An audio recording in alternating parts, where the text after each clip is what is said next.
Bismillahirrahmanirrahim. Assalamualaikum warahmatullahi wabarakatuh. Bismillah, alhamdulillah, alhamdulillahi rabbil alamin, wa bihi nasta'in wa ala umuri yawmiddin. Assalatu wassalamu ala asrafil anbiya wal mursalin wa ala alihi wa sahbihi ajma'in, amma ba'd. Rabbi israh li sadri wa yassir li amri wa hlul 'uqdatam min lisani yafqahu qawli.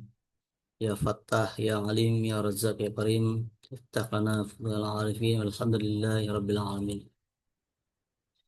Allahumma salli ala Sayyidina Muhammad wa ala ali Sayyidina Muhammad, kama sallaita ala Sayyidina Ibrahim wa ala ali Sayyidina Ibrahim, wa barik ala Sayyidina Muhammad wa ala ali Sayyidina Muhammad, kama barakta ala Sayyidina Ibrahim wa ala ali Sayyidina Ibrahim fil alamin.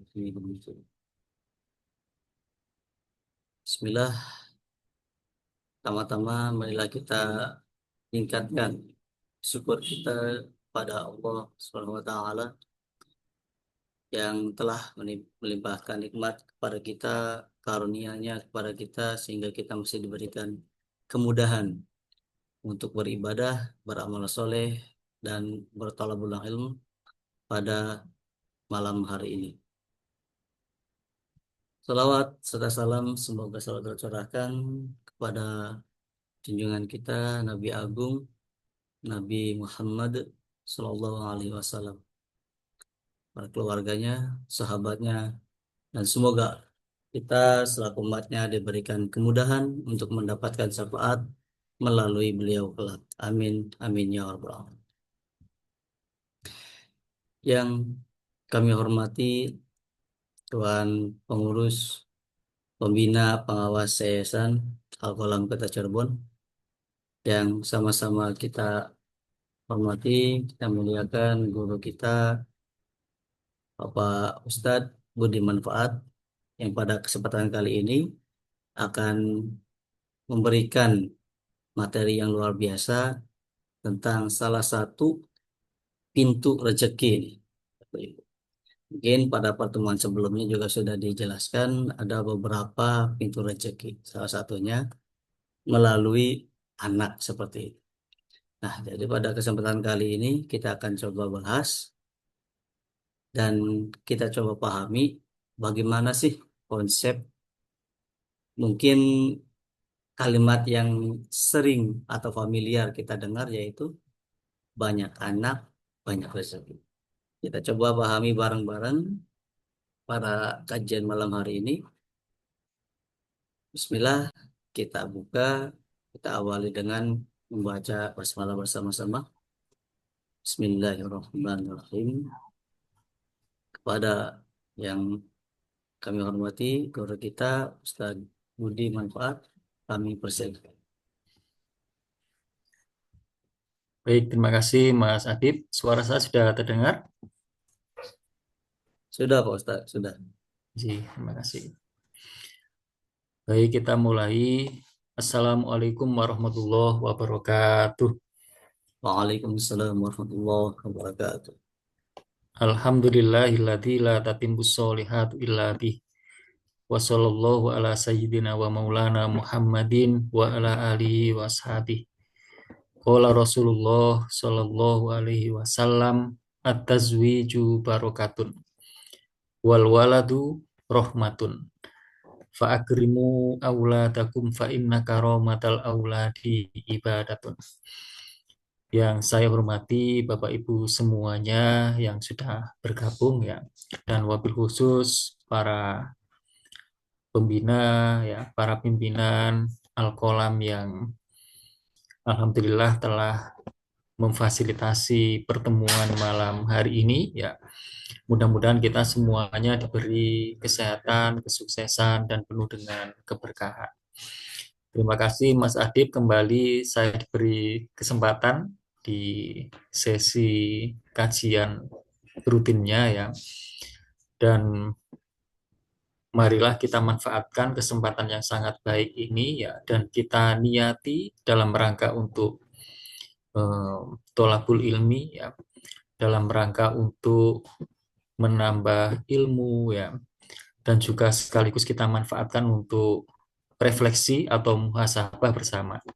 Yang harapannya nanti semakin hari kita semakin bertambah ilmunya ya, semakin bertambah keimanannya, semakin bertambah kebaikannya dan seterusnya. Jadi kita niati Bismillah Bapak Ibu ya. Saya mungkin ingin em, mendengar suara dari Bapak Ibu dulu ya, karena ini kita membahas tentang anak gitu ya, membahas tentang banyak anak, banyak rezeki ya. Saya ingin mendengar dulu yang hadir ini, mungkin boleh diketik, boleh disuarakan ya, sudah dikaruniai anak berapa gitu ya. Misalnya kalau sudah dua mungkin diketik di chat itu bisa ditulis. Alhamdulillah saya sudah dua ya, tiga, empat mungkin dan seterusnya. Boleh begitu ya Mas Adib ya. Kita ingin lihat dulu ya dari para yang hadir.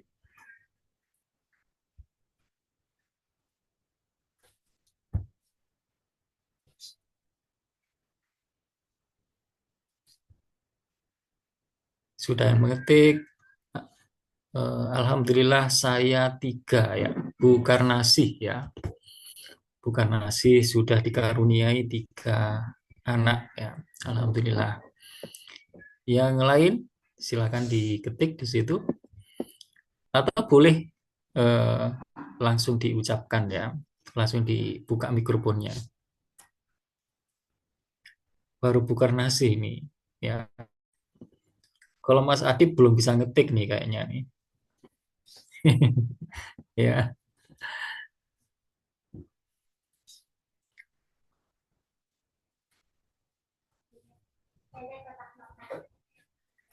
Oke, silakan boleh diketik ya. Mungkin sudah lima, ya, sudah enam, sudah empat, ya.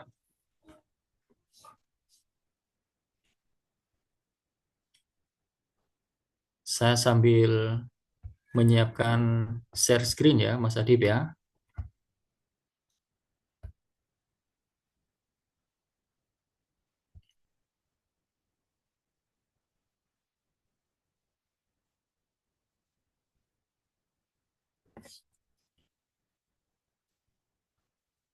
Ya, rupanya belum ada tambahan lagi yang mengetik ya. Tapi mungkin masih menghitung ya, Mas Adib ya. Jangan-jangan saking banyaknya sampai harus dihitung dulu gitu ya. Anak saya sudah berapa gitu ya. Baik, nanti boleh eh, sambil berjalan ketiknya ya, Bapak Ibu ya. Jadi malam hari ini kita eh, mengulas tentang ini, Bapak Ibu ya, memahami ungkapan banyak anak, banyak rezeki ya.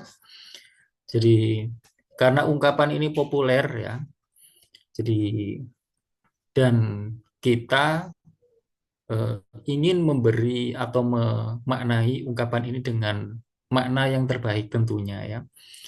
Jadi, oh ini sudah ada yang mengisi ya, sudah ada yang mengisi. Tadi Bukar Nasi sudah, ini Pak Irfan. Alhamdulillah saya dua anak. Kalau mau nambah anak sekarang harus nambah ini. Iya, iya, iya. Iya, Pak Irfan ya. Pak Bu Anis Dwi, Alhamdulillah sudah tiga ya. Sudah tiga. Baik, yang lain mungkin nanti sambil berjalan ya. Baik, jadi Bismillah, mari kita eh, ulas. Oh ini ada lagi, satu lagi ya. Ibu Ida, Alhamdulillah tiga laki-laki dan satu perempuan.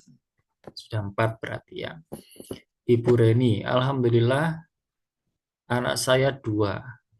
Yang bungsu lagi skripsi. Ya. Cucu sudah satu. Oh, Alhamdulillah luar biasa ya.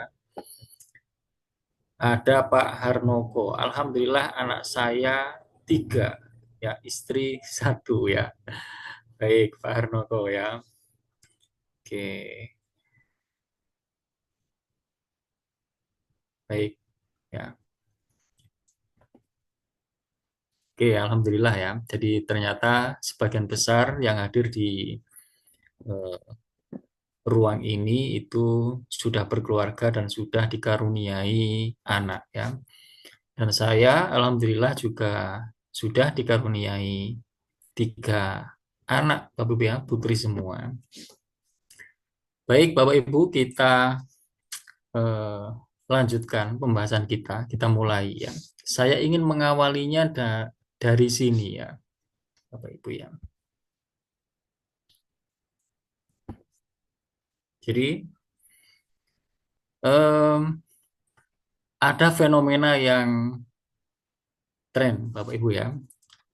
Jadi terutama fenomena ini adalah menjangkiti manusia modern ya, manusia masa kini ya.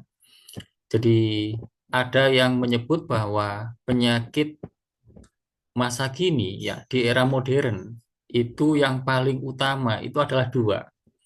Jadi ada 2 penyakit ya yang itu menjangkiti manusia modern.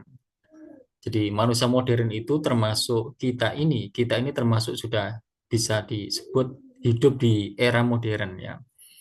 Dan kita em, dekat dengan 2 penyakit ini ya, karena 2 penyakit ini eh, semakin banyak orang yang mengalaminya ya.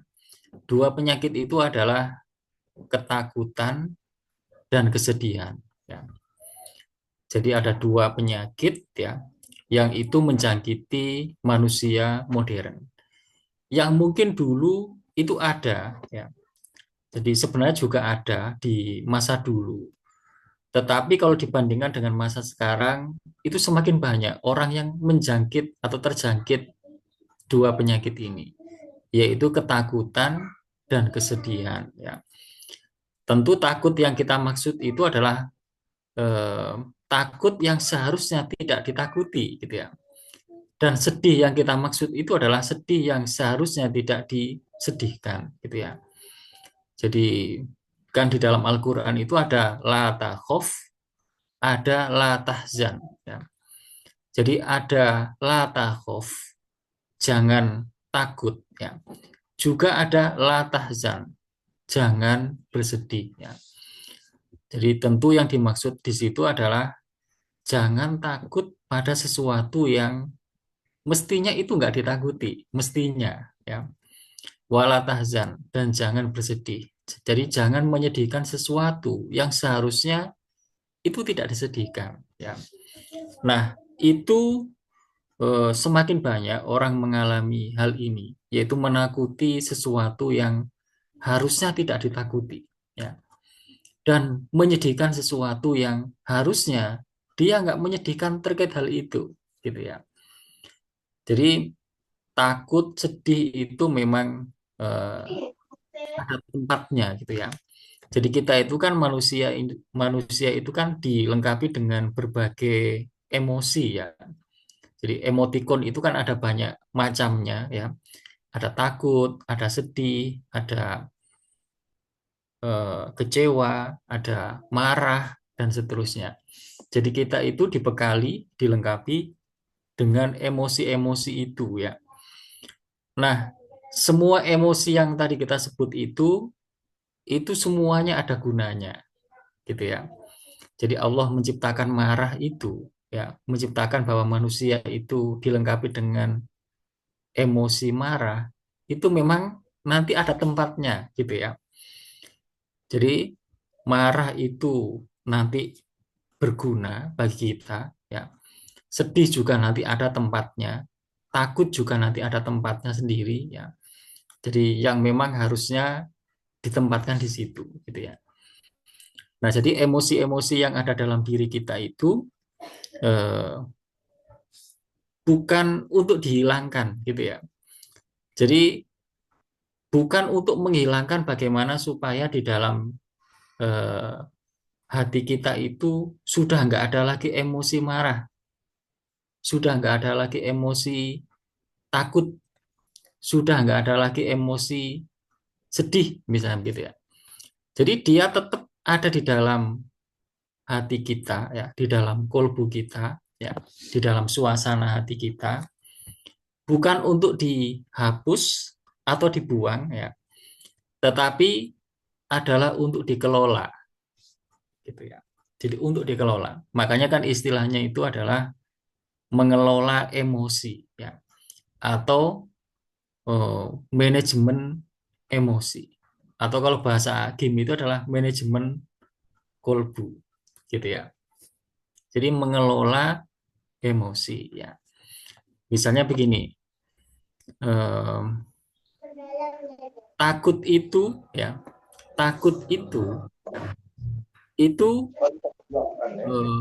harusnya tempatnya di mana? Takut itu. Jadi kita itu hanya eh, boleh takut itu hanya kepada Allah kan gitu ya.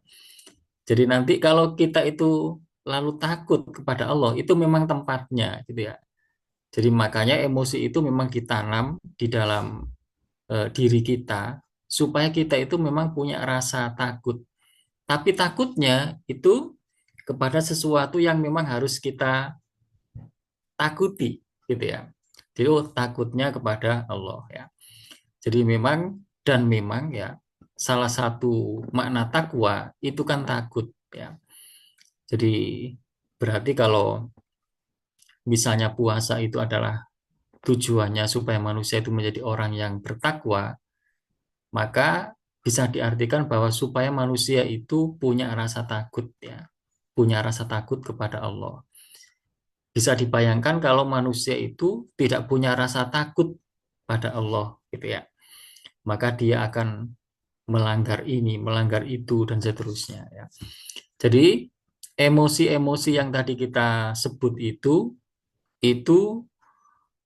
ada tempatnya gitu ya, ada tempatnya. Sama seperti emosi lainnya misalnya adalah eh, sedih ya. Sedih itu tempatnya di mana kalau kalau kita renungkan Bapak Ibu. Tadi kan kalau di dalam Al-Qur'an itu la takhaf wa la tahzan ya. Takut dan bersedih. Nah, sedih itu eh, boleh, tapi nanti ada tempatnya gitu ya. Di mana di situ memang harusnya kita sedih ya. Tapi nanti sedih itu ada kalanya tidak boleh ya. Jangan menyedihkan sesuatu yang harusnya tidak disedihkan ya. Berarti sedih pun ada tempatnya. Ada tempatnya memang kita harus bersedih dan ada tempatnya kita nggak boleh bersedih ya, bersedih. Nah, jadi misalnya kalau ada orang usianya sudah eh, banyak ya, sudah 40, sudah 50 ya. Tapi kemudian sampai di usia itu belum bisa membaca Al-Qur'an ya, belum bisa eh, memahami kandungan-kandungan Al-Qur'an ya. Lalu sedih dengan kondisi itu ya. Sedih dengan status itu ya. Jadi dengan keadaan seperti itu lalu merasa sedih dan kemudian sedihnya itu membuat dia lalu ingin belajar lebih hebat. Berarti memang itu sedih pada tempatnya, gitu ya. Sedih pada tempatnya. Nah, yang sedih tidak pada tempatnya itu adalah kebalikannya tadi itu. Jadi sudah usianya sudah banyak, tapi belum bisa membaca Al-Quran, belum memahami kandungan-kandungan Al-Quran, belum banyak mengenal perintah dan larangan dan seterusnya ya. Lalu nggak sedih dengan kondisi itu ya. Berarti itu eh, tidak sedih atas sesuatu yang harusnya disedihkan gitu ya. Nah, jadi intinya adalah emosi-emosi yang ada dalam diri kita itu semuanya ada manfaatnya, ada gunanya gitu ya. Begitu juga marah ya, tadi belum kita singgung ya. Jadi marah itu ya ada tempatnya juga gitu ya. Jadi kalau ada larangan la tagdob, janganlah kamu marah, itu kendali ya. Jadi marah yang lepas kendali. Yang sampai dengan lepas kendali itu dia eh, kemudian keluar ya. Jadi sampai melewati batas-batas yang dibolehkan ya. Jadi marah itu kan ada levelnya ya Bapak Ibu ya. Jadi marah itu ada level-levelnya. Jadi yang tidak boleh itu adalah marah yang sudah level sampai ada eh, bentakan yang cukup keras, bahkan dilengkapi dengan ada sesuatu yang melayang ya, atau sesuatu yang dibanting dan seterusnya, sampai kemudian mengeluarkan kata-kata yang lepas kendali ya. Tetapi pada level-level yang tertentu ya, level eh, apa? Level yang masih bisa yang diperbolehkan ya, itu ada gunanya gitu ya. Melihat ada anak kita yang eh, misalnya seharusnya di usia itu dia sudah harus mulai eh, apa tumbuh kesadarannya untuk beribadah ya, untuk sholat misalnya dan seterusnya. Harusnya sudah mulai muncul tanggung jawabnya di usia segitu. Lalu kita eh, tidak mengekspresikan kemarahan sedikit pun, misalnya begitu ya. Berarti itu kita tidak menempatkan atau tidak menggunakan emosi marah yang seharusnya itu bisa digunakan ya. Meskipun dengan level yang harus yang masih dibolehkan ya. Misalnya adalah hanya dengan raut ya, dan dengan kata-kata yang sedikit menunjukkan marah ya. Jadi Abi nggak suka ya kalau kamu melakukan itu ya, dengan ekspresi yang menunjukkan itu sudah kelihatan marah ya. Nah, itu adalah yang dibolehkan gitu ya. Bahkan harus begitu ya. Bahkan harus.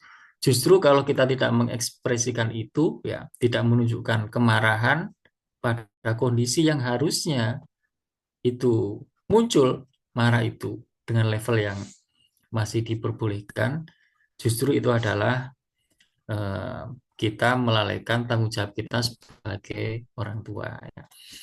Nah, baik. Jadi di poin ini kita eh, dapati bahwa emosi-emosi yang ada dalam diri kita itu eh, bukan untuk dihapus ya, bukan untuk dibuang ya, tetapi adalah untuk dikelola.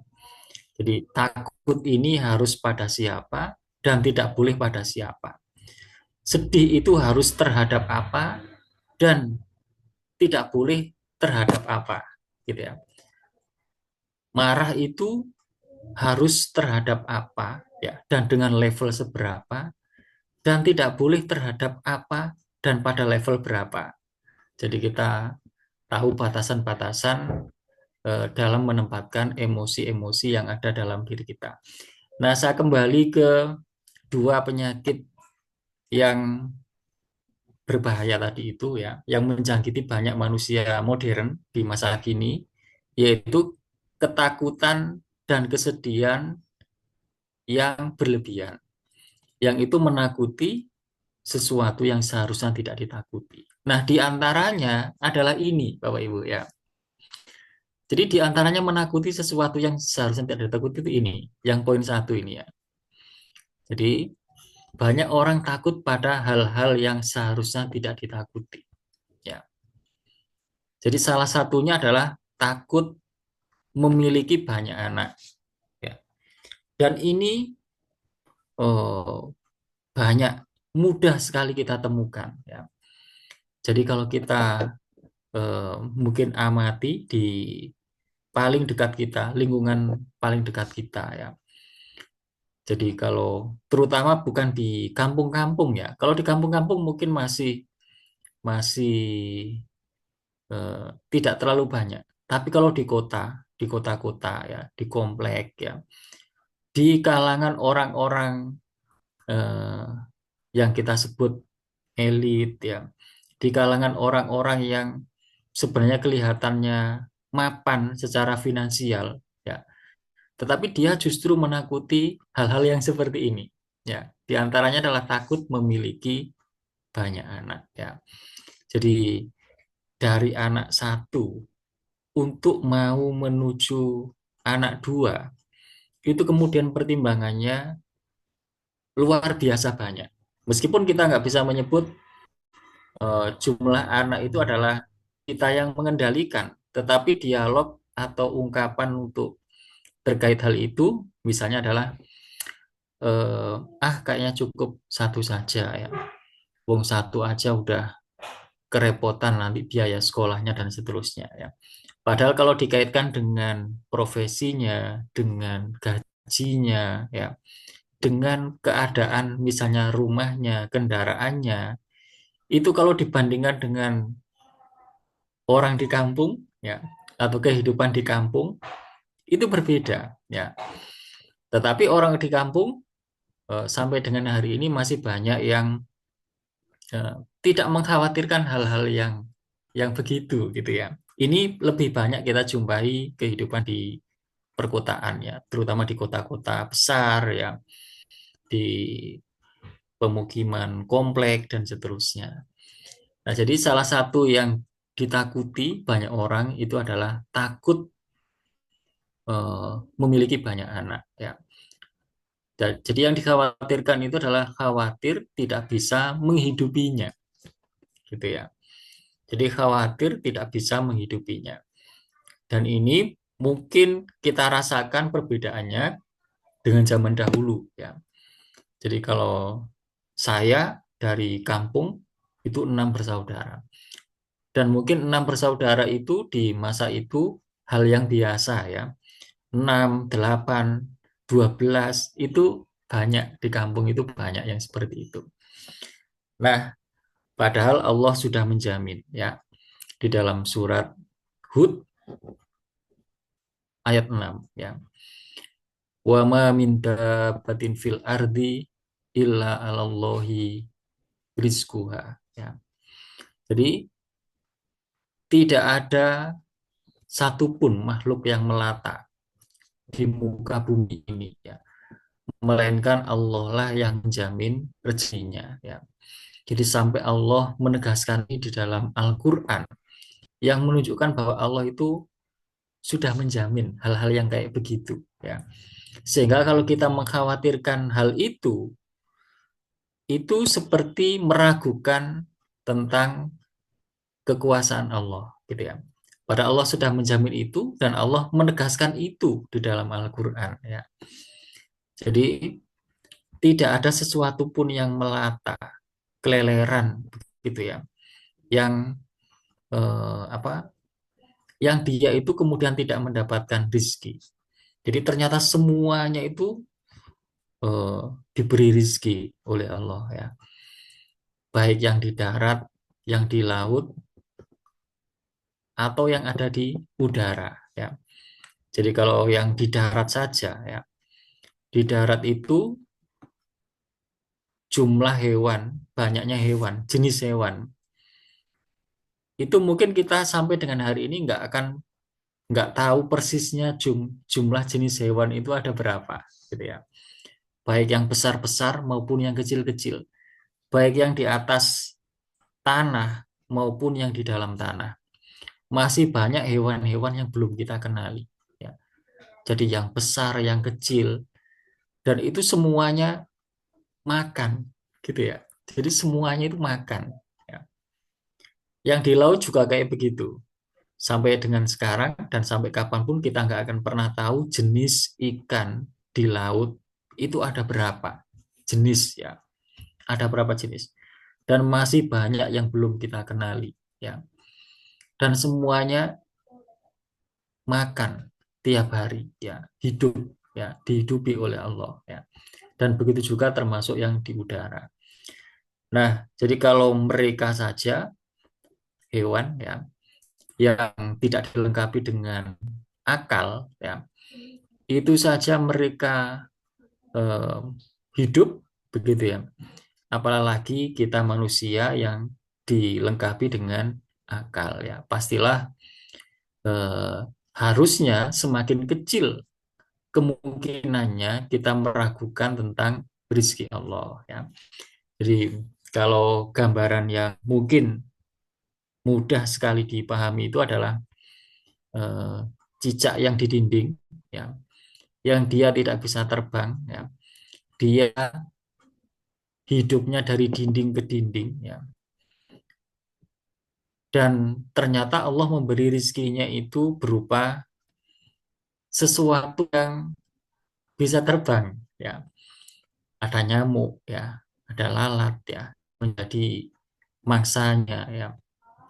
Yang kalau dinalar sepertinya sulit eh, cicak itu mendapatkan kalau rizkinya itu adalah berupa hewan yang bisa terbang. Tetapi kenyataannya hampir tiap hari cicak itu mendapatkan makanan. Dan pastilah yang membagi itu adalah Allah ya. Nah, ini em, renungan kita yang pertama ya, yaitu terkait dengan fenomena banyak orang yang takut pada sesuatu yang harusnya tidak ditakuti ya. Dan kebalikannya, banyak orang yang tidak takut pada sesuatu yang harusnya ditakuti ya. Jadi harusnya kita itu takut pada Allah ya, pada ancaman-ancaman Allah ya, pada kemurkaan Allah ya.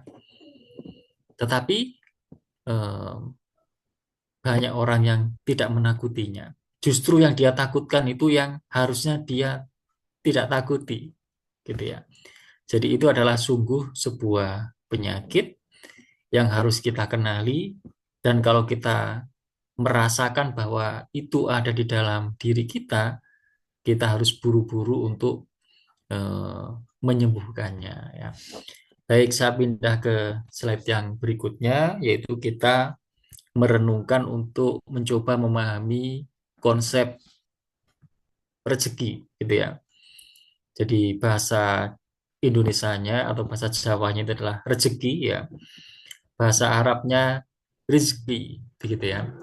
Jadi yang kita sebut rezeki ya. Jadi kita mencoba untuk eh, memberi makna tentang konsep rezeki itu dengan makna yang terbaik. Karena eh, sikap kita itu akan banyak dipengaruhi oleh bagaimana kita memaknai fakta-fakta gitu ya, memaknai kehidupan ya. Jadi banyak orang mengartikan rezeki itu hanya uang ya. Yang paling banyak ini uang. Rezeki itu uang ya, dan materi yang terlihat ya. Dan bahkan ada yang membatasi lagi yang terlihat menyenangkan dan itu terlihat bagus dan seterusnya. Yang kelihatan bisa dipegang, bisa dipakai, ya, bisa dimakan, dan seterusnya. Sebagian besar orang mengartikan rezeki itu begitu, ya, sebagian besar orang. Tetapi kita sebagai seorang mukmin harus memberi makna rezeki itu lebih luas dari itu, ya. Tidak boleh kita memberi makna sesempit itu, gitu ya, sesempit itu. Jadi gambarannya begini, ada pertanyaan yang mungkin pertanyaan ini sering kita dengar ya. Sepertinya pertanyaan ini benar, tapi kalau direnungkan sebenarnya pertanyaan ini salah ya. Banyak orang nanya begini misalnya atau mengeluh ya, keluhan atau pertanyaan begini. Saya itu sudah lama ya berdoa, berdoa, berdoa ya. Minta pada Allah ini, minta pada Allah itu ya. Berdoa, berdoa, berdoa. Bukan sekali dua kali saya itu berdoa. Tapi sampai hari ini Allah belum mengabulkannya. Ya. Nah, keluhan ini sepertinya benar, ya, sepertinya. Benar itu maksudnya ada pantasnya kita mengeluh begitu. Tapi kalau kita renungkan eh, tidak benar ya. Tidak benar itu begini. Kalau kita merasa begitu, berarti kita lupa bahwa bahkan berdoanya itu sendiri itu adalah rezeki. gitu ya. Jadi bahkan kesempatan untuk berdoanya itu sendiri itu adalah rezeki, karunia, dijadikan oleh Allah sebagai orang yang meminta, orang yang merendahkan diri, orang yang berdoa ya, mendekat pada Allah ya. Karena memang berdoa itu juga adalah perintah Allah ya, ud'uni ya. Berdoalah kamu kepadaku, mintalah kamu kepadaku. Sehingga kalau kita meminta ya, kita dijadikan oleh Allah sebagai orang yang meminta, berdoa ya. Bahkan itu saja itu sudah merupakan rezeki ya. Jadi menjadi hamba itu saja ya, yang berdoa ya, yang beribadah itu adalah rezeki. Jadi kita lupa minta sesuatu yang mungkin berupa materi atau uang ya. Sementara kita lupa bahwa berdoanya itu sendiri itu juga adalah rezeki gitu ya.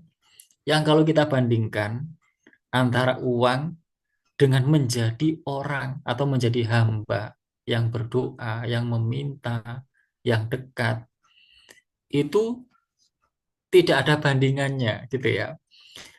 Jadi ada orang yang diberi uang banyak ya, tapi dia sedikit diberi kesempatan atau bahkan nggak diberi kesempatan untuk dekat sama Allah gitu ya. Dia nggak pernah berdoa, tapi hartanya mengalir terus begitu ya. Dia nggak pernah minta, ya. Dia nggak pernah bahkan beribadah, ya. Nggak pernah sujud, ya. Tapi kok rezekinya lancar, ya. Jadi kalau seperti itu berarti kita belum bisa melihat bahwa sujud itu adalah rezeki yang jauh lebih besar daripada eh, uang, daripada harta dan seterusnya. Ya. Jadi gambaran ekstrimnya itu begitu ya, gambaran ekstrimnya. Jadi kita sebagai seorang mukmin tidak boleh terlalu sempit mengartikan rizki ya. Jadi dengan makna yang lebih dalam, jadi rizki itu ya atau karunia ya. Jadi seringkali terjemahan rezeki itu adalah karunia ya dalam bahasa Indonesianya. Itu segala hal apa saja yang bisa menambah kebaikan dan manfaat bagi kita. Ya. Jadi kalau yang kita dapatkan itu bisa menambah kebaikan dan manfaat bagi kita, ya, dan manfaatnya itu adalah sampai ke akhirat, ya, bukan hanya manfaat di dunia saja, ya. Itu baru layak disebut sebagai rizki atau anugerah.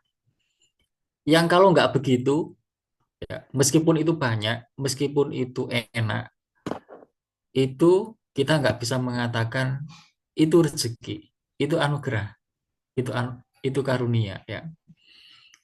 Jadi contohnya begini, em, diberi diberi kita dapat pemberian berupa mobil misalnya begitu ya. Dapat mobil itu ya atau bisa beli mobil itu rizki atau bukan? Itu anugerah, sorry, itu karunia atau bukan? Itu cara mengevaluasinya dengan menggunakan konsep ini ya. Kita evaluasi saja apakah mobil yang kita miliki itu ya, mobil yang kita punyai itu menambah kebaikan kita enggak? Menambah manfaat bagi kita enggak? Kalau iya, kita pantas menyebut berarti mobil yang kita beli itu ya, kita peroleh itu suatu karunia, gitu ya, karunia ya, rezeki lah ya, rezeki. Karena kalau enggak itu misalnya justru kebalikannya, punya mobil kok justru mobilitas ke arah yang tidak baik itu semakin lancar ya. Berarti mobilnya itu tidak menambah kebaikan ya, tapi justru menambah keburukan ya. Maka yang seperti ini tidak pantas kita sebut sebagai karunia ya. Lawannya karunia itu apa? Lawannya karunia, lawan kata karunia, lawan kata karunia. Dalam bahasa Indonesia itu lawannya apa ya? Lawannya karunia. Nah, nanti dicek oleh Mas Adib ya. Nah, jadi cara ngeceknya begitu. Dan kita cek-cek yang lain, termasuk waktu ya. Waktu itu berarti termasuk ya usia itu ya. Jadi kalau ada orang atau kita misalnya diberikan kesempatan sampai usia tua ya, bahkan panjang, usianya panjang, maka kita cek apakah usia panjang kita itu menambah kebaikan kita. Jangan-jangan usia kita yang diperpanjang oleh Allah ini justru memperpanjang keburukan kita, memperbanyak keburukan kita. Ya, semakin tua tidak semakin baik, misalnya begitu. Berarti rezeki yang berupa waktu itu ya atau usia itu tidak bisa kita sebut sebagai karunia gitu ya. Justru itu menjadi petaka ya, petaka. Jadi ternyata usia yang panjang itu ya bisa merupakan anugerah ya atau karunia, karunia ya. Bisa juga ternyata itu menjadi petaka ya. Maka cara mengevaluasinya kayak tadi itu ya. Berarti supaya eh, yang kita peroleh itu, yang kita dapatkan itu adalah suatu anugerah. Nah, nanti kita bahas di slide berikutnya gimana caranya gitu ya. Nah, termasuk ilmu ya. Jadi, apakah ilmu yang kita dapatkan ini suatu karunia ya? Ternyata ilmu itu juga bisa menjadi eh, karunia, bisa menjadi kebalikannya gitu ya. Jadi kita ngeceknya apakah ilmu yang kita miliki ini menambah kebaikan kita. Ya. Jangan-jangan ternyata tidak menambah ya. Ternyata ilmu kita semakin bertambah tetapi kebaikannya tidak bertambah ya. Tidak pernah dilakukan misalnya begitu. Dan begitu juga termasuk kesehatan, kekuatan, pertemanan, lingkungan dan seterusnya. Jadi dengan pemaknaan yang begini maka kita akan melihat bahwa rizki itu begitu luasnya gitu ya. Jadi dengan kita melihat bahwa rizki itu lebih dari hanya materi, hanya uang ya. Ternyata kita menemukan atau bisa menemukan rizki-rizki dalam bentuk-bentuk yang begitu banyaknya ya. Jadi kalau kita orang tua diberi keteguhan ya, kesabaran dalam mendidik anak, semangat yang tinggi ya. Jadi keuletan dan seterusnya itu juga adalah merupakan rizki ya. Diringankan dalam ketaatan itu juga adalah rizki ya. Jadi eh, apa? Sholat terasa enteng, ringan ya, tidak berat ya. Itu adalah rizki ya. Itu adalah anugerah ya, karunia ya. Yang eh, tidak semua orang diberi itu gitu ya. Tidak semua orang diberikan keringanan dalam beribadah dan seterusnya. Jadi kalau kita ternyata bisa melihat seperti itu, kita akan eh, menjadi orang yang mudah bersyukur gitu ya. Menjadi orang yang tidak mudah meratap, tidak mudah mengeluh dan seterusnya ya. Nah, baik. Jadi em, ini konsep tentang rizki ya. Jadi supaya apa yang kita peroleh ini adalah bisa disebut sebagai karunia ya, bisa menjadi kebaikan dan manfaat bagi kita, maka eh, ada kata kunci yang bisa kita pakai ya, yaitu di poin yang paling bawah ini, disyukuri dan diniati ya. Jadi disyukuri dan diniatkan untuk ibadah ya. Jadi orang yang pandai bersyukur, dia akan begitu mudah menemukan eh, apa pemberian-pemberian Allah itu ya. Jadi kesulitan-kesulitan yang pernah dia hadapi, tantangan-tantangan yang pernah eh, ada di hadapannya, itu tidak menutup matanya untuk melihat nikmat-nikmat Allah yang lainnya, begitu ya. Jadi sehingga kemudian dia merasa hidupnya itu selalu dirahmati ya, selalu ditolong dan seterusnya ya. Nah, baik, ini eh, konsep yang kedua ya. Nah, yang berikutnya saya sambil lihat waktu ya. Nah, tinggal sedikit lagi Bapak Ibu.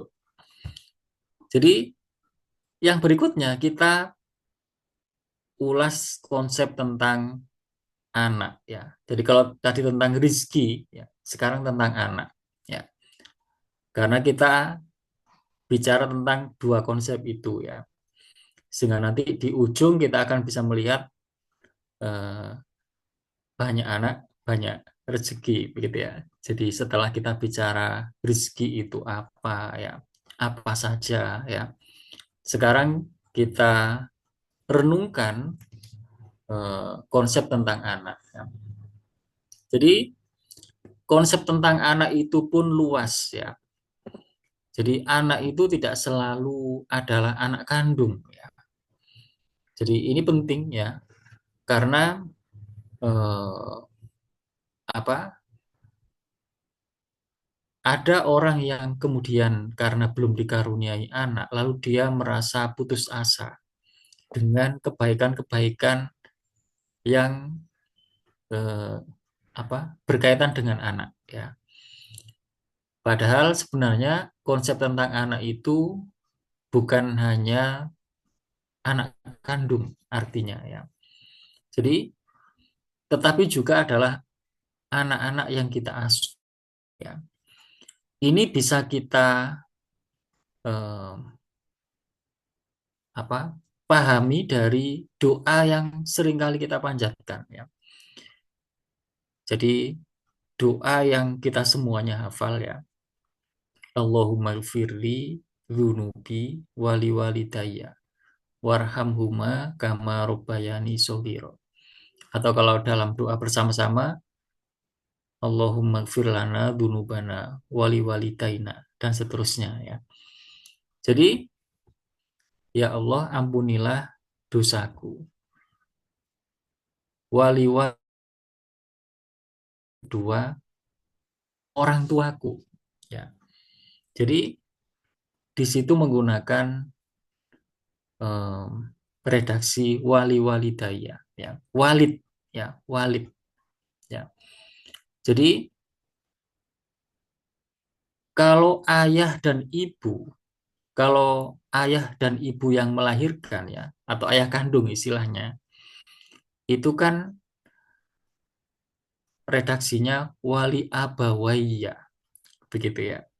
Tapi dalam redaksi doa itu kan bukan menggunakan wali abawayya, tapi menggunakan wali walidayya, walid ya.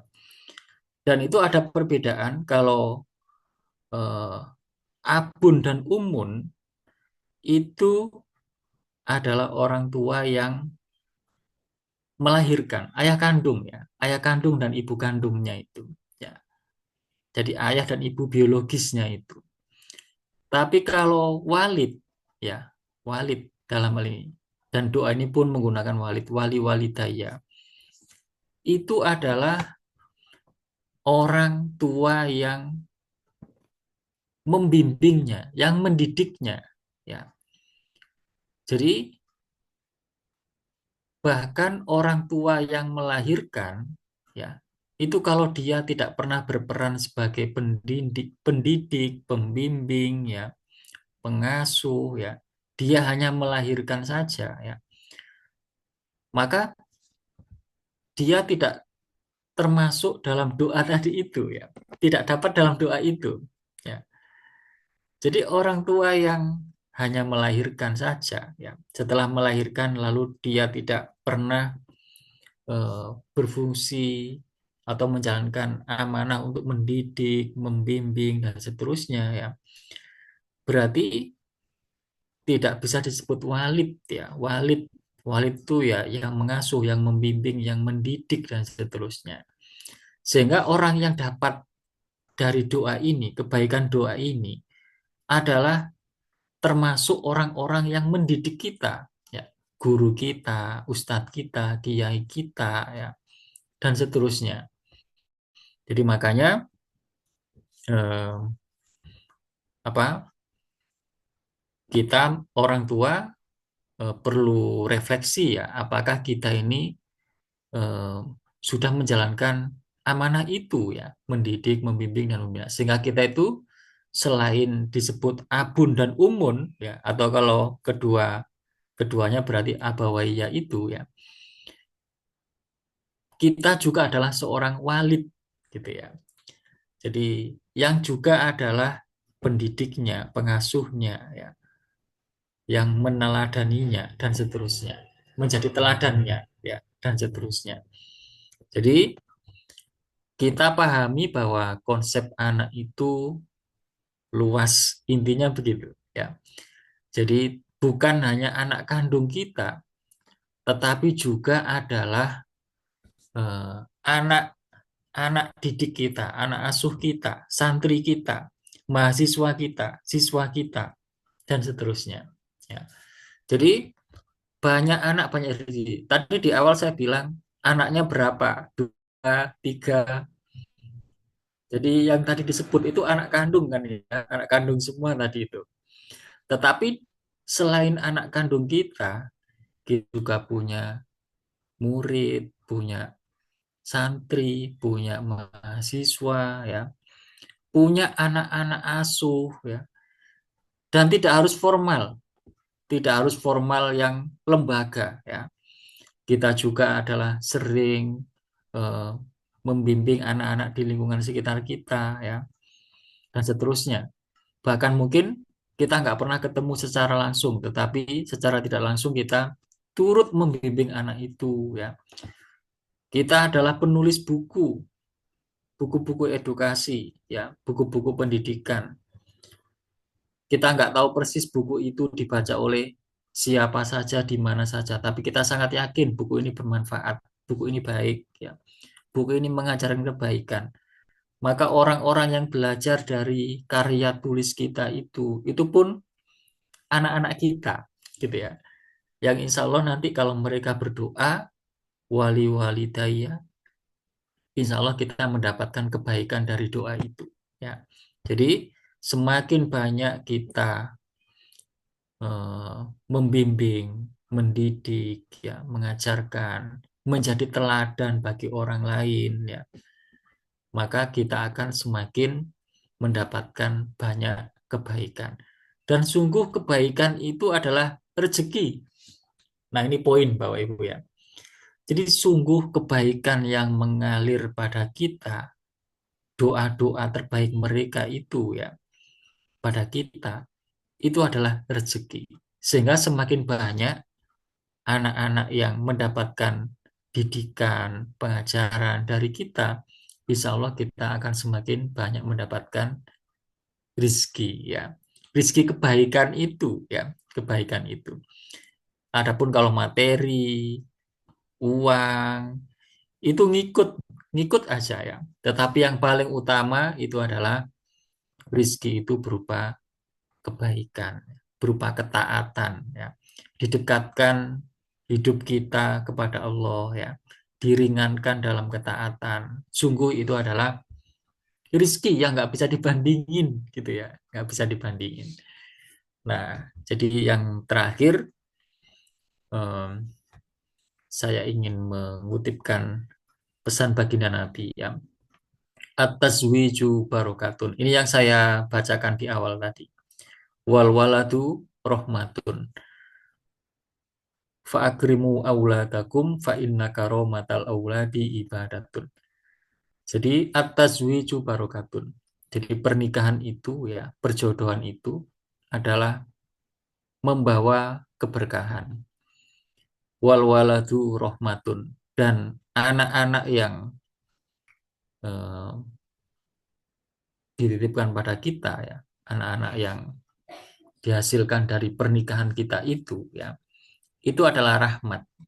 Fa'akrimu auladakum, maka muliakanlah anak-anakmu. Memuliakan anak itu ya eh, memberi nafkah ya, kemudian mendidiknya, membimbingnya, mengarahkannya ya, dan seterusnya supaya mereka hidupnya menjadi orang yang mulia ya.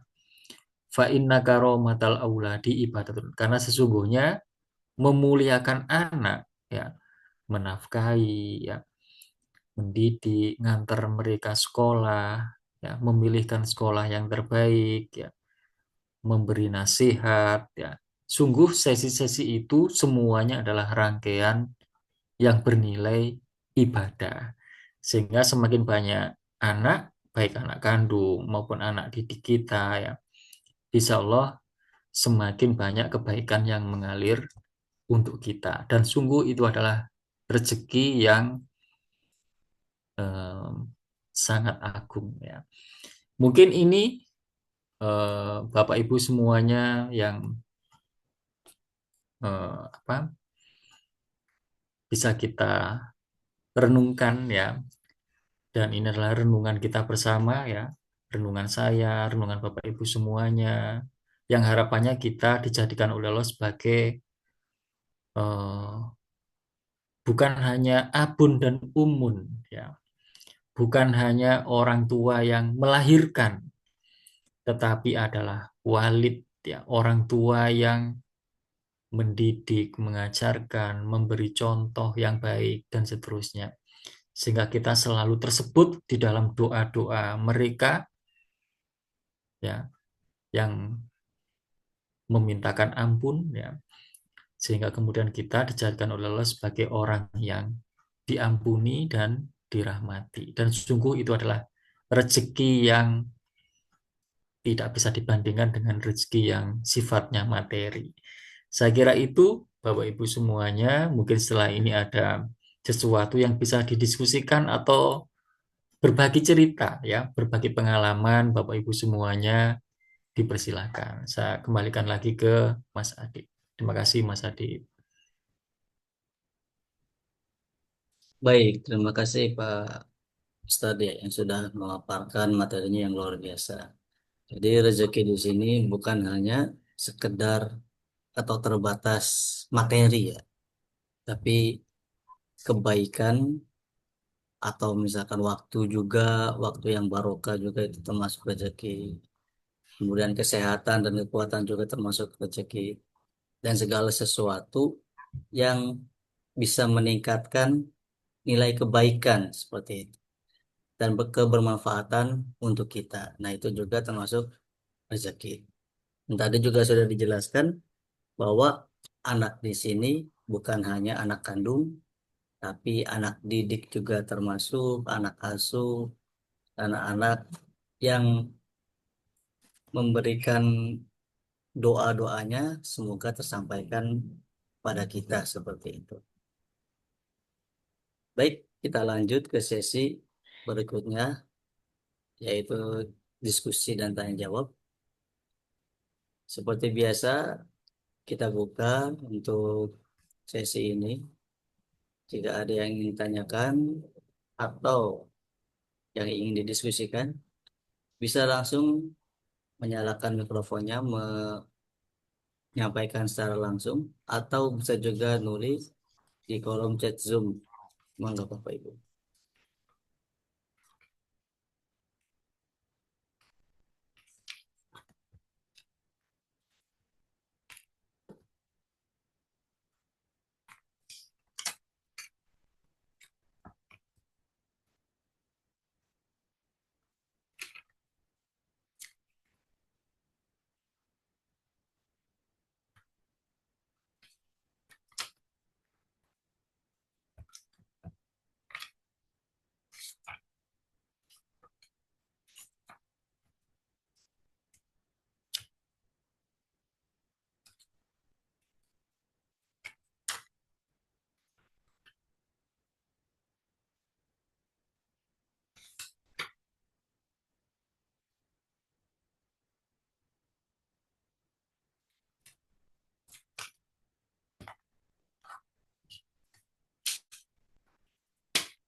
Bangga Bapak Ibu, barangkali ada yang disampaikan terlebih dahulu atau didiskusikan boleh.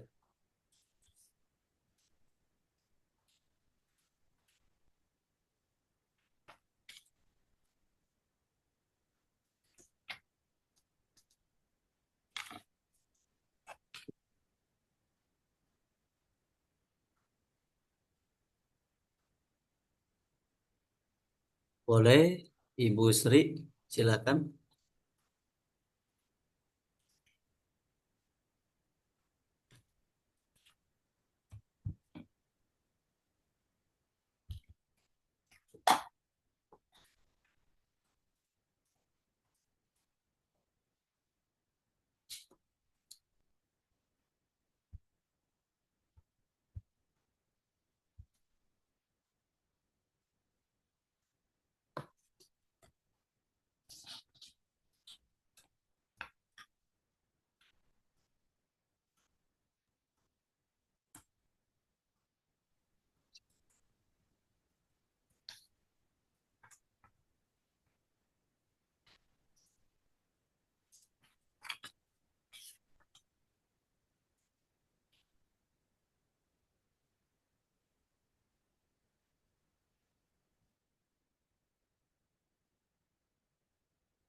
Baik, jika terkendala mikrofonnya boleh dituliskan Ibu untuk pertanyaannya di kolom chat.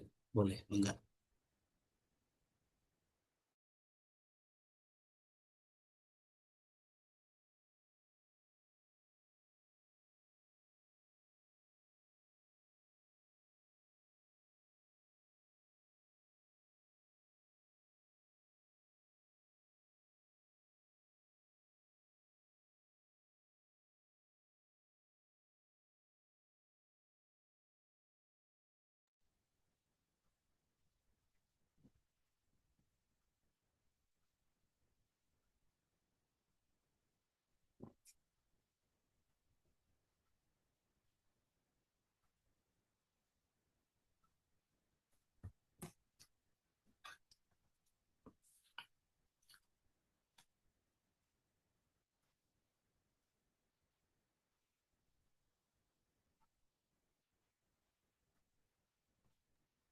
Baik, sambil menunggu pertanyaan dari Bapak Ibu. Berarti kalau misalkan anak di sini dalam artian bukan hanya anak kandung, berarti saya juga mungkin bisa menjawab pertanyaan di awal, Bapak. Iya, iya, Punya iya, iya. anak berapa gitu kan. Kalau anak kandung mungkin belum ada ya. Tapi alhamdulillah ada, bisa dibilang anak didik seperti itu. Karena alhamdulillah sudah mengajar juga untuk sekarang di SMP seperti itu. Berarti anak saya banyak dong, Pak. Gitu. Iya, alhamdulillah ya. Alhamdulillah. Tapi Mm-mm. bukan anak kandung seperti itu. Insya Iya. Allah nanti menjadi anak soleh dan soleha semua. Amin. Dan perannya tidak selalu adalah sebagai pendidik ya. Jadi Betul, Pak. perannya tidak selalu berkaitan dengan ilmu ya. Tetapi bisa jadi di bidang yang lain. Misalnya adalah sebagai donaturnya ya. Jadi Ya, kita mungkin tidak kuat di bidang ilmunya ya. Tidak punya banyak, tapi kita diberi kelebihan banyak harta, banyak uang ya, banyak modal atau banyak fasilitas. Lalu kita mungkin ikut membiayai beberapa anak atau menjadi orang tua asuhnya yang membiayai ya. Itu juga adalah berarti orang-orang yang ikut berkontribusi atau ikut berjuang di dalam eh, apa membentuk anak-anak yang soleh ya. Jadi yang insya Allah nanti mereka itu adalah juga anak-anak kita ya, yang insya Allah kita akan ikut tersebut dalam doa-doa terbaik mereka gitu ya. Jadi tidak selalu berkaitan dengan ilmu ya, tapi mudah-mudahan kita yang menjadi donatur, orang tua asuh, ikut berkontribusi di dalam pembangunan ya, ikut menyumbangkan tenaga ya, ikut membangun ya, ikut membantu mengamankan dan seterusnya ya. Jadi satpam-satpam yang ikut menjaga ya di lingkungan-lingkungan pendidikan dan seterusnya, insya Allah mereka juga adalah orang-orang yang ikut berjuang di dalam membentuk anak-anak yang soleh, begitu ya.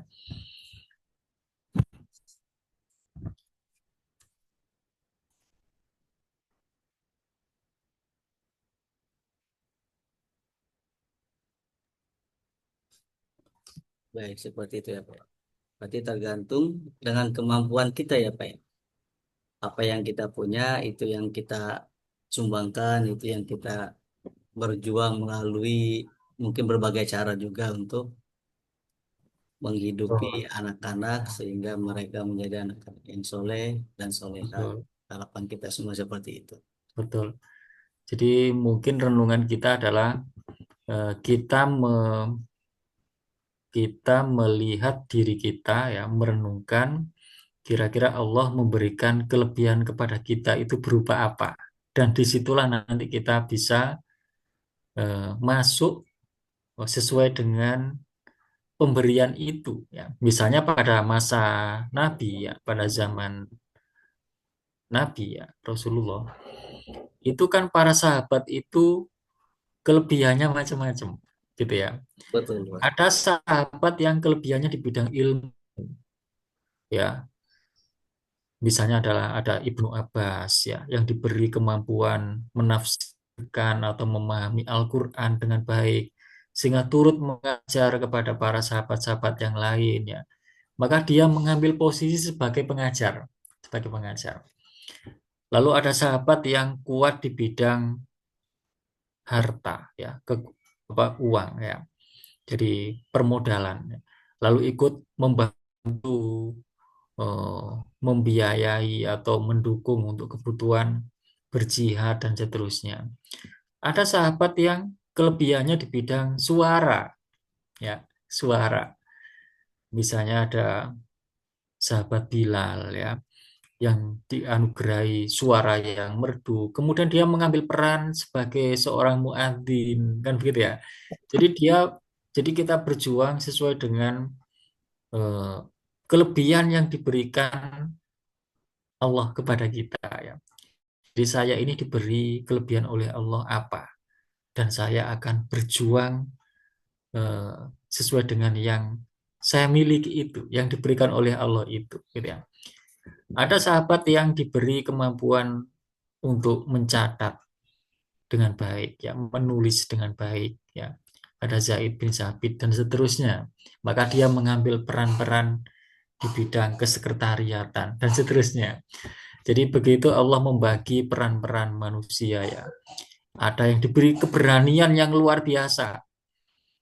Jadi yang tidak semua orang diberi keberanian seperti itu. Ada Umar ya, Umar bin Khattab ya, yang dengan keberaniannya eh, Umar itu ya, kemudian Islam dakwahnya yang tadinya mungkin sembunyi-sembunyi, lalu bisa dengan lebih terbuka ya, karena dengan keberanian Umar itu, dengan dampingan sahabat Umar itu dan seterusnya.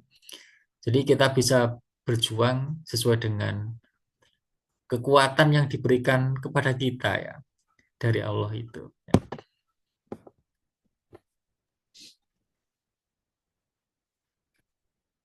Baik, Masih ada Mas Adit?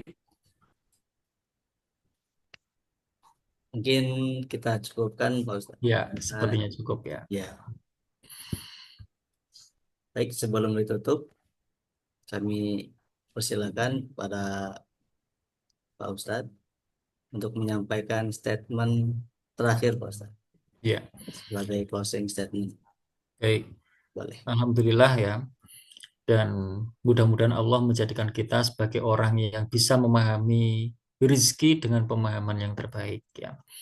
Jadi sebagaimana di antara doa yang sering kita panjatkan adalah Robbi zidni ilman warzukni fahman ya. Ya Allah, tambahkanlah aku ilmu dan berikanlah aku rizki berupa pemahaman. Jadi ternyata pemahaman adalah rizki ya, yang itu hanya Allah yang bisa memberikan. Kita sekolah, kita kuliah, kita mondok, itu adalah ikhtiar-ikhtiar. Yang memberi rizki berupa pemahaman itu nanti Allah, gitu ya. Jadi kita mondok di tempat yang sama, diajar oleh guru yang sama, oleh kiai yang sama, dengan biaya yang sama, tapi nanti menjadi pemahaman ke para santri itu bisa beda-beda. Dan itu menunjukkan bahwa semua itu yang membagi ya, diberi rizki pemahaman yang lebih tinggi, ada yang kurang, terusnya. Jadi kita tidak boleh lupa bahwa rizki itu begitu luasnya, dan kalau kita melihat keluasan rizki itu, insya Allah kita tidak akan mudah mengeluh ya, mudah meratap ya. Seringkali kita eh, meratap itu hanya karena di satu hal kita merasa kurang ya. Kita merasa keuangannya sulit ya, tapi kita lupa dengan usia yang masih tersisa, dengan fisik yang masih sehat, dengan kesempatan yang masih banyak ya, dengan anak-anak yang baik ya. Sehingga kemudian kita karena hanya fokus pada keuangan yang sulit dan tertutup mata kita untuk melihat nikmat-nikmat yang lain tadi itu, sehingga kita menjadi orang yang beratap. Tentu doa kita mudah-mudahan kita dimudahkan oleh Allah untuk melihat begitu luasnya eh, nikmat Allah ya, begitu banyaknya tak hingga ya. Jadi dan itu sering kali diingatkan ya, ditegaskan di dalam Al-Quran ya. Jadi wa in ta'uddu nikmatallahi la tuhsuha. Jadi kalau kita ingin menghitung berapa nikmat Allah, kita tidak akan pernah mampu untuk menghitungnya. Itu saking banyaknya ya. Jadi kalau kita bandingkan dengan permintaan kita yang belum dikabulkan, itu pasti masih jauh lebih banyak nikmat-nikmat Allah yang kita terima tiap hari, mengalir setiap hari, bahkan kita tidak pernah memintanya. Sementara kita hanya fokus pada sesuatu yang kita minta, yang jumlahnya hanya mungkin satu dua, yang itu masih ditahan pengabulannya oleh Allah, gitu ya. Jadi mudah-mudahan Allah menjadikan kita sebagai orang yang pandai bersyukur. Saya kira ini mudah-mudahan bermanfaat ya. Ada salahnya mohon maaf. Wassalamualaikum warahmatullahi wabarakatuh. Waalaikumsalam warahmatullahi wabarakatuh. Baik, syukron, syukron jazilan kami aturkan kepada guru kita, Ustaz Budi Manfaat. Terima kasih juga kepada Bapak Ibu peserta yang sudah hadir dalam kajian pada malam hari ini. Semoga ilmu yang didapatkan menjadikan ilmu yang barokah, menambah kebaikan untuk kita semua dan bermanfaat dan dapat dimanfaatkan dengan mudah gitu kan, diamalkan dengan mudah. Untuk dimudahkan untuk mengamalkannya, dimudahkan untuk memahaminya, dan semoga diberikan kebaikan untuk kita semua. Amin, amin, ya rabbal alamin. Baik, kita tutup kajian kita malam hari ini dengan hamdalah dan doa kafaratul majelis. Alhamdulillahirabbil alamin. Subhanakallahumma bihamdik, asyhadu an la ilaha illa anta, astaghfiruka wa atubu ilaik. Terima kasih, sampai berjumpa di kajian Rumah Hijrah berikutnya. Saya mohon maaf bila ada kesalahan. Kami akhiri. Wassalamualaikum warahmatullahi wabarakatuh. Assalamualaikum warahmatullahi wabarakatuh.